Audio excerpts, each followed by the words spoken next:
Guys, I am Rajnia, welcome to my blog. তো guys, আজকে আমরা যাচ্ছি হলো গঙ্গারামপুরে একটু শপিং করতে। অ্যাকচুয়ালি শপিং আমরা করতে যাচ্ছি পুজোর বাজার না, কিন্তু আমাদের নকশের হলো অন্নপ্রাশন এই 5 তারিখে, আর আজকে তো 2 তারিখ, সেটা তোমরা সবাই জানো। তো অন্নপ্রাশন খুবই সামনে, আর আমার তো এখনও কিছু শপিংই করা হয়নি যে আমি কি পরবো সেদিন। তো তাই জন্য আজকে চলে আসলাম একটু শ্রীশামে একটু জামা কিনতে। আর তোমরা যে স্কাই কালারের জামাটা দেখলে, ওইটা দেখে তো আমার দেখাতে আমার ওই জামাটা পছন্দ হয়ে গেছিলো। তাই জন্য আমি আর কোনো জামা দেখিনি। 4টে জামা দেখানোর পরে আমাকে ওই জামাটা দেখিয়েছিল। আমি একবারেই বলে দিয়েছি আমি এই জামাটাই কিনবো, আর কিছু দেখাতে হবে না, কারণ ওই জামাটা আমার এতটা পরিমাণে পছন্দ হয়েছিল। আর তারপরে চলে গেলাম জুয়েলারির দোকানে, মা জুয়েলারি কিনবে বলে। আর যেখানে গিয়ে অনেকক্ষণ ধরে মা চুজ করলো, শেষে গিয়ে তাও কয়েকটা জুয়েলারি পছন্দ হলো, আর সেগুলো কিনে নিয়ে আমরা চলে গেলাম কসমো বাজারে। কিন্তু তার আগে আমার পেয়ে গেছিলো প্রচণ্ড পরিমাণে খিদে। তো তাই জন্য মা আমাকে বললো যে কসমোর পাশে যে নতুন চিঠি রেস্টুরেন্টটা হয়েছে ওইটাতে যাব। আর তোমাদেরকে আমি একটা ব্লগে আগেই বলেছিলাম যে একদিন আমি চিঠি রেস্টুরেন্টে যাবো, আর সেটা তোমাদেরকেও দেখাবো।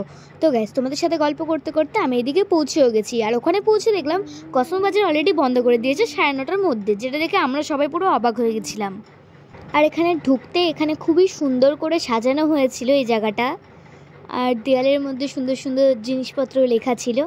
আর উপর দিয়ে এরকম কার্ডবোর্ড টাইপের, মানে চিঠি রেস্টুরেন্ট তো তাই জন্য কয়েকটা জায়গাতে পিজিয়ন দেওয়া ছিল, কারণ আগেকার দিনে তো রাজারা পিজিয়ন দিয়েই হলো মানে একটা লেটার আরেকটা লেটার মানে অন্য একটা বাড়িতে পাঠাতো, সেটা তোমরা সবাই জানো। তো এখন আমি দৌড়িয়ে উপরে যাচ্ছি, আমি তো প্রচণ্ড এক্সাইটেড হয়েছিলাম। আর আমার রিয়াকশনটা এরও হয়ে গেছে, কারণ আমি ভাবছি আমি আদৌ ঠিক জায়গায় যাচ্ছি তো।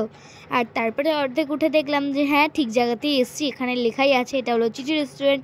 আর সাইডেই আবার এই লাফটার মধ্যে একটা দাগ দেওয়া আছে যে পাশে, তো আমরা সেই অনুযায়ী ঢুকে গেলাম।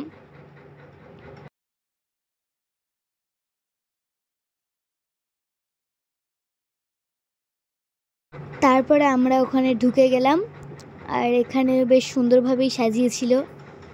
ওপর দিকে আবার একটা ছিল স্পাইডারম্যান, আর এখানে একা বসার সিট, এই যে এখানে আবার আছে স্পাইডারম্যান। আর এই দিকে সব পাতা টাতা, তারপরে কয়েকটা গাছের ডাল, আর এই সাইডে আছে হলো ওই নেস্টটা। আর ওইদিকে একটা ব্লু কালারের যে লাইট দেখতে পাচ্ছ, ওটাও হলো একটা রুম, ওখানেও মানে খাওয়া যাবে। আর এইদিকে আমরা সবাই এখন চুজ করছি যে কি খাবো। এখানে আবার সুন্দর একটা অ্যাকোয়ারিয়ামও ছিল, আর যে অ্যাকোয়ারিয়ামটা দেখতে খুবই সুন্দর লাগছিল। আর এই যে এটা হলো এখানকার মেনু।